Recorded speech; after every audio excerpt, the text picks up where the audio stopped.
Okay, so you've handed us quite the stack of resources about the Bible's organization, and I'll admit, cracking open this ancient text can feel a little bit like approaching a mountain range. Majestic for sure, but maybe a little intimidating and definitely easy to get lost in.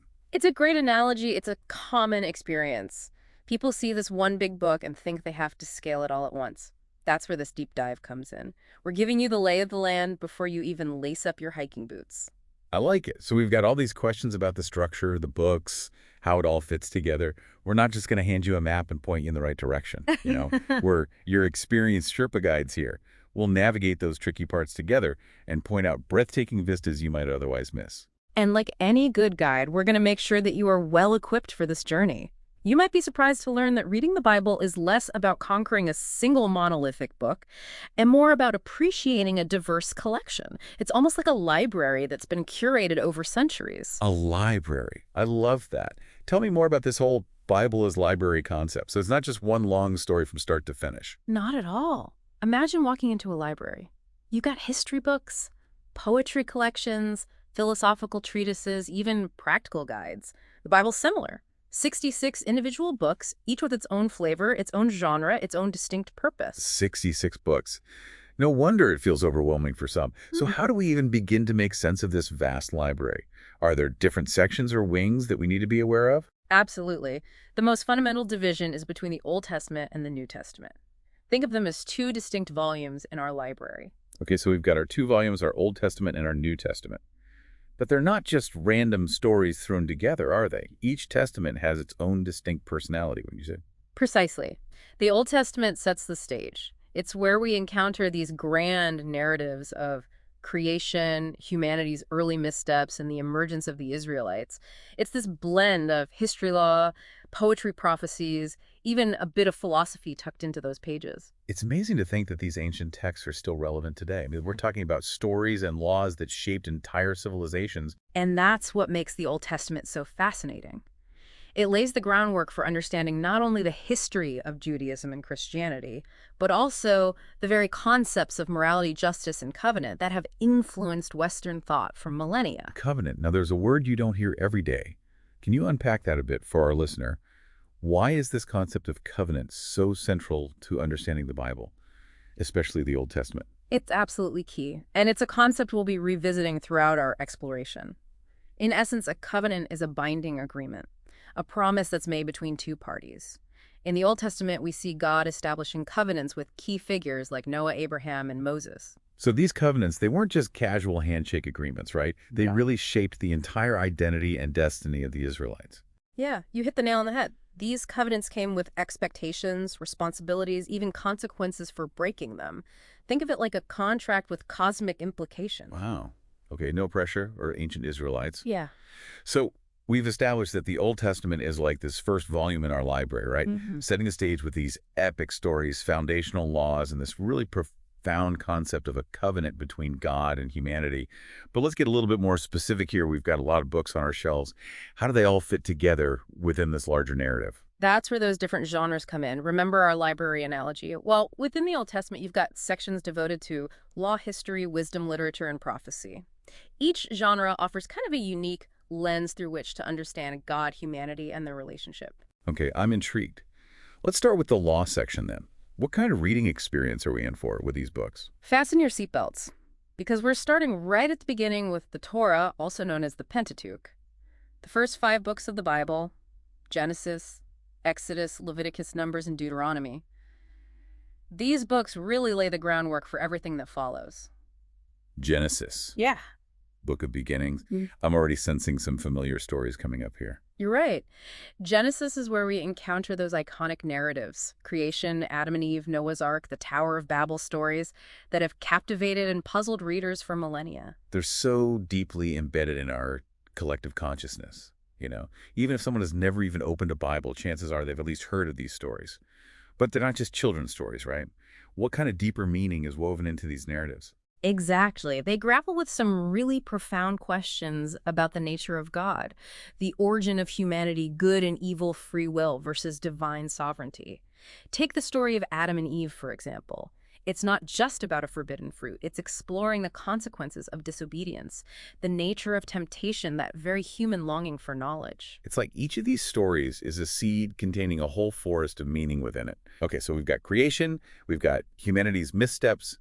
What comes next in this epic saga? Next up is Exodus. Think dramatic escapes, miraculous events, and the establishment of that crucial covenant we talked about earlier. This is where we meet Moses, leading the Israelites out of slavery in Egypt. Ah, Moses. Parting the Red Sea, leading his people to freedom.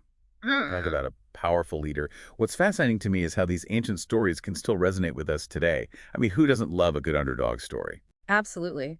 The Exodus story is a timeless testament to the power of faith, perseverance, and ultimately liberation. It's no wonder that it has inspired movements for social justice throughout history.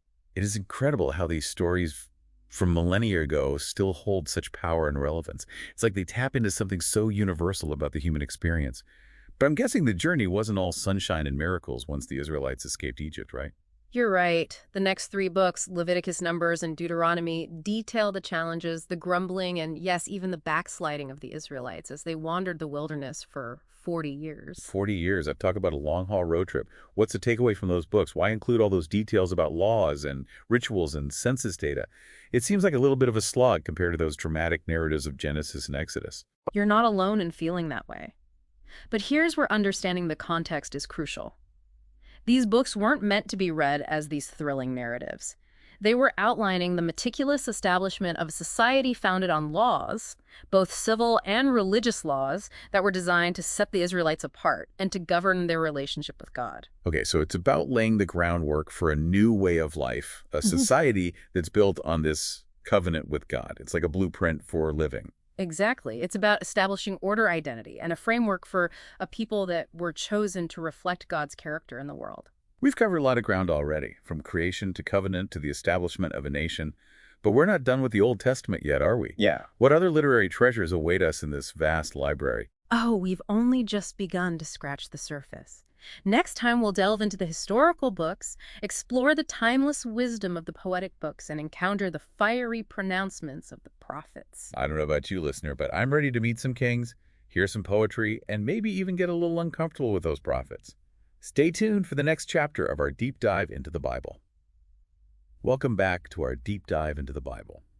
We've journeyed from creation to covenant, explored the laws and the leadership that shaped a nation, and now we find ourselves kind of on the cusp of something new, something revolutionary. Yeah. That's right, we're finally stepping into the New Testament.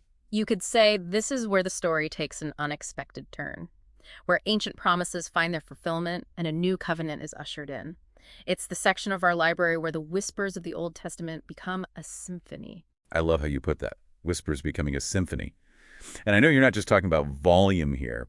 What is it that makes the New Testament so distinct, so groundbreaking, even for those of us who aren't, theologians? It's the arrival of Jesus. The New Testament revolves around his life, his teachings, his death, and this remarkable claim of his resurrection. It's a seismic shift in the narrative, and it all begins with the Gospels. Ah, yes, the Gospels.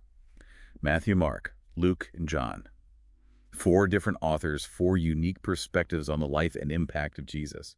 It's like having a front row seat to history's most influential figure. It's more than just history, though. It's about encountering a person who claimed to be the fulfillment of centuries of prophecy, the embodiment of God's love for humanity, and each gospel writer offers this distinct lens through which to view this remarkable figure. So it's not like reading the same biography 4 times over. It's more nuanced than that. Exactly. Matthew, writing primarily for a Jewish audience, emphasizes Jesus' lineage, his fulfillment of Old Testament prophecies portraying him as the long-awaited Messiah. Mark, on the other hand, known for his action-packed style, presents a very dynamic, miracle-working Jesus on the move. Okay, so it's like we're getting this 360-degree view of who Jesus was and what he represented.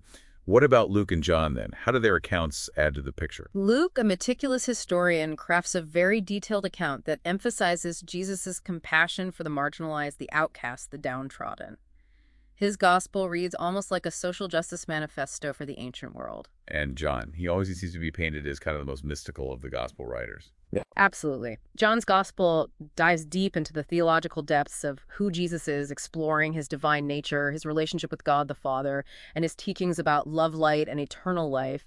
It's this really powerful blend of history, theology, and profound spirituality. Wow, okay. So we've encountered Jesus through the eyes of these four gospel writers, but the story doesn't end with his ascension, does it? That's where the book of Acts comes in, right? It's like the sequel to the Gospels. Yeah, you could say that. Acts picks up where the Gospels leave off. It documents the birth and this explosive growth of the early church. Think of it as this behind-the-scenes look at how a small group of really ordinary people, empowered by the Holy Spirit, turned the Roman world upside down with their message of hope and salvation. I imagine there were some challenges along the way, persecution, maybe even some internal disagreements as this new movement began to take shape. You're spot on. Acts doesn't shy away from the drama, the persecution, or the internal conflicts that arose as the early Christians were kind of navigating this new territory. It's a story of courage, resilience, and just this unstoppable spread of a message that resonated with people from all walks of life. Right. It's this good reminder that following a revolutionary figure like Jesus wasn't easy, even back then. Speaking of challenges, what about those early communities that were struggling to understand what it meant to follow Jesus in their everyday lives? Where could they turn for guidance? That's where we turn to the epistles letters written by early church leaders like Paul, Peter, James, and John to address specific issues, clarify teachings, and offer encouragement to these fledgling communities. So the epistles are like the New Testament's version of advice columns, but with a little more theological weight behind them. Were these letters widely circulated, or were they just meant for those specific groups? Some, like Paul's letters to the Romans or the Corinthians, were addressed to specific churches who were grappling with very specific issues, but others, like the Book of Hebrews or the letters of James and Peter, tackled more universal themes like faith works, perseverance, living a life worthy of your calling. It sounds like these letters offer a really fascinating glimpse into the challenges and the triumphs of the early church. I imagine some of their questions and struggles still resonate with people of faith today. Absolutely. From navigating relationships and dealing with doubt to standing firm in your faith, even in the midst of persecution, the themes woven through these letters are as timely today as they were 2,000 years ago. It's amazing how these ancient texts still speak to the human experience, even across such a vast expanse of time. Okay, so we've covered the Gospels, the birth of the church, the guidance that was offered in the epistles. What's left in our journey through the New Testament? We've saved the most, enigmatic book for last, the book of Revelation. Ah, Revelation, the book that has inspired countless interpretations, sparked debates, fueled, I think, even a little bit of fear and fascination throughout history. What makes this book so unique, so intense? Revelation is a genre bender. It combines prophecy, apocalyptic imagery, symbolic language, and visions to kind of paint this picture of the future, this cosmic showdown between good and evil, and ultimately the triumph of God's kingdom. So we're talking angels, dragons, a final battle, the whole shebang. This is your typical bedtime story. Not at all. But amidst the really vivid imagery and symbolic language, Revelation offers a message of hope and encouragement for those who are facing persecution, reminding them that even in the darkest of times, God is in control and that light will ultimately triumph over darkness.